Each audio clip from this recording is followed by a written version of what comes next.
Okay, MAGA, we said when he won the election, it's all on you guys now, because it is all on you guys, right? He promised a lot of shit, and he has a lot to deliver, and he's already failing. So the first thing he has failed on so far, or I should correct myself, is failing on, is ending the Ukraine war. He said he would have it over in 24 hours, and definitely before inauguration. Well, inauguration's in about a month and a half, and it's been a little over a month since he's been elected, and nothing has happened there. So he's already failing on that promise. He also promised you he was going to get your grocery prices down, and now he's already backpedaling.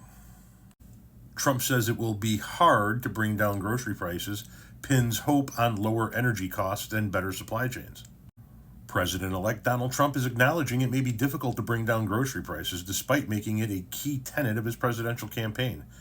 In an interview with Time magazine, which named him Person of the Year for 2024, Trump said he nevertheless believes it'll happen through lower energy costs and supply chain improvements. Asked whether his presidency would be a failure if grocery prices don't come down, Trump responded it would not, while blaming the Biden administration for the way it handled the inflation that led to higher food prices in the first place. Let me just repeat that paragraph again. Asked whether his presidency would be a failure if grocery prices didn't come down, if ultimately he could not bring them down. He said, no, that's not a failure, even though he promised you he would do that. Look, they got them up. I'd like to bring them down. It's hard to bring things down once they're up, you know? It's very hard, he said in an interview published. But I think that they will. I think that energy is going to bring them down. I think a better supply chain is going to bring them down. You know, the supply chain is still broken. It's broken, Trump said. Trump has promised to further increase American energy production. It is already at all-time highs. He also did not specify how he would fix any supply chains, pivoting instead to complaints about the Biden administration's incentives for electric vehicles. So, he has failed to end the Ukraine war in 24 hours, and he's already backpedaling on whether or not he can or cannot bring down grocery prices, saying it'll be energy dependent on energy, and we're going to touch on that in just a second, and also saying that if he can't bring down grocery prices, even though he promised you he would, it wouldn't be a failure on his part because Biden. Now, question, how are you going to bring down energy prices when, as the article already clearly stated, we're producing energy at an all-time high, and we are now facing being cut off from a shit ton of energy from Canada? See, Trump promised to impose a 25% tariff on anything coming in the United States from Canada, and in response, Canada has said if that happens, they might just have to cut off all of our energy supplies, which would mean a shit ton of energy no longer coming in the United States. Most of the northern states that border Canada going dark because they don't have the natural gas and the energy that's coming in from Canada to keep the lights on.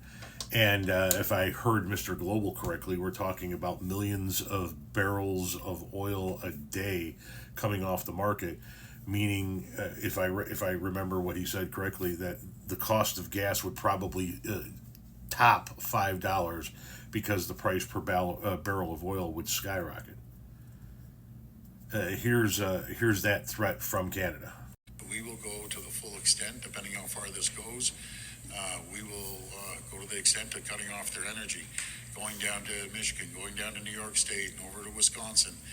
I don't want this to happen, but my number one job is to protect Ontarians and Canadians as a whole. This is coming. It's not if it is, it's coming. And it's coming January 20th or 21st. And we need to be prepared. We need to stand as a country. We need to stand united as Canadians and work hand in hand and shoulder to shoulder with our colleagues across the country. And we're ready to do it. So there you go. He's already backpedaling on whether or not he can bring grocery prices down. He's saying that if he can't bring grocery prices down, even though he promised he would not be considered a failure for not having done that.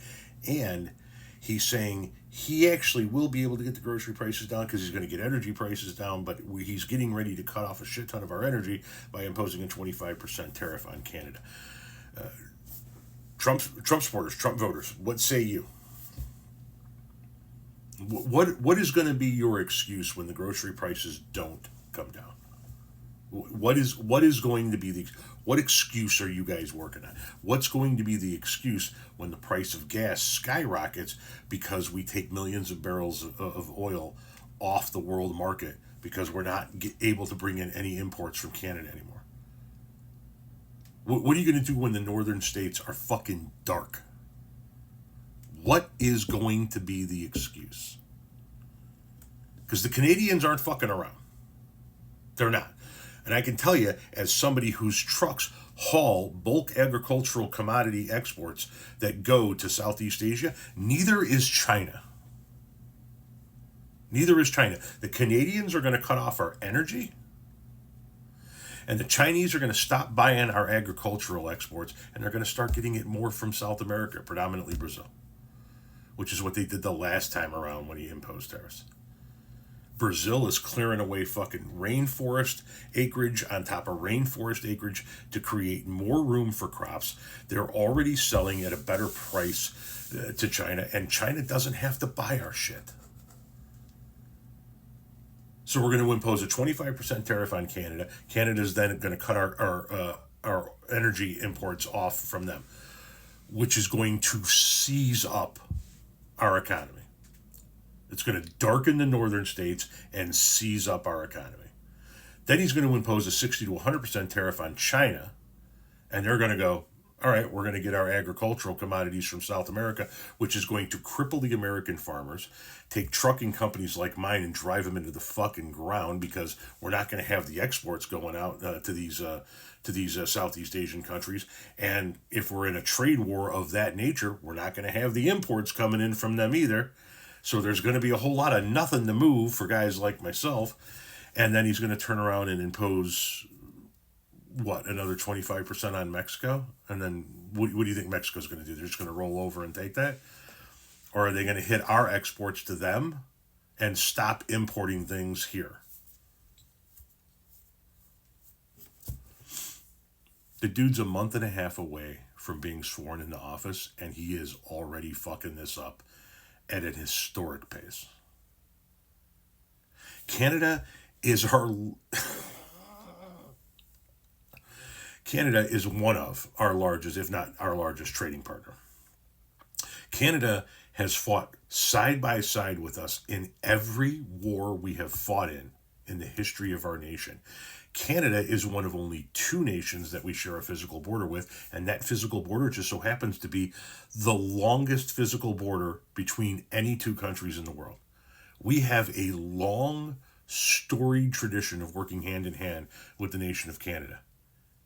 And they're about ready to cut our energy imports off because of Trump's 25% tariff.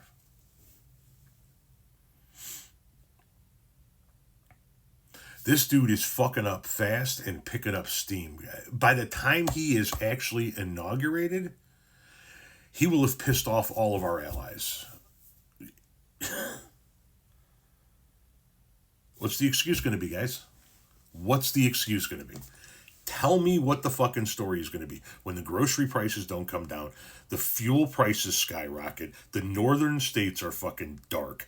Canada isn't buying our agricultural exports, so our farmers are suffering as a result of it. We lose even more trucking companies in the wake of all of that. What is your fucking excuse going to be? At least he wasn't the black woman.